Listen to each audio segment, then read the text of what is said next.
j'ai pris l'information en cours à la télévision, mais on parlait d'une primaire où chaque Français pourrait voter à condition de certifier sur l'honneur qu'il appartient à la gauche et de verser 1 euro. Est-ce que c'est vraiment sérieux? C'est la question qui vous pose. Est-ce que ça va empêcher, entre guillemets, des parasites de venir voter aussi à cette primaire? C'est en effet une révolution démocratique puisque tout citoyen inscrit sur les listes électorales de sa commune peut venir voter. Nous allons ouvrir le droit de vote sur la base des listes électorales existantes. Donc toute personne inscrite sur les listes électorales peut le faire. Nous ajoutons 2 conditions, une participation financière symbolique qui a pour objectif finalement de nous aider à financer cette campagne et l'organisation du vote, ça coûte quand même un peu d'argent.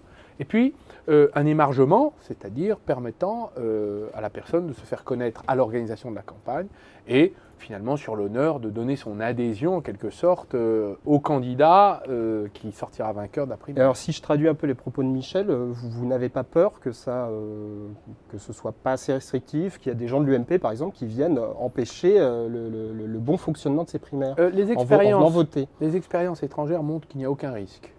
Cela a été montré. Par ailleurs, nous, ça ne nous gêne pas qu'il y ait d'anciens électeurs de M. Sarkozy ou de M. Bayrou qui aient décidé de changer d'avis et de donner leur suffrage à la gauche et de participer à la primaire. Ça ne me dérangerait pas. D'ailleurs, nous n'exercerons aucune police sur les consciences, dès lors qu'eux-mêmes se rassemblent dans un but commun pour faire gagner la gauche. C'est ça qui nous intéresse. Vous avez un objectif du nombre de votants d'ores et déjà, ou est-ce que c'est trop lointain? Nous souhaitons plusieurs millions de personnes. Ça dépendra du nombre de bureaux de vote que nous serons en mesure de créer. Vous savez que dans le milieu rural ou les petites villes, plus on a les bureaux de vote à l'endroit où la population se rend habituellement voter, plus la population se rendra voter. Donc je lance un appel, ceux qui veulent nous aider à créer les bureaux de vote, qui se fassent connaître.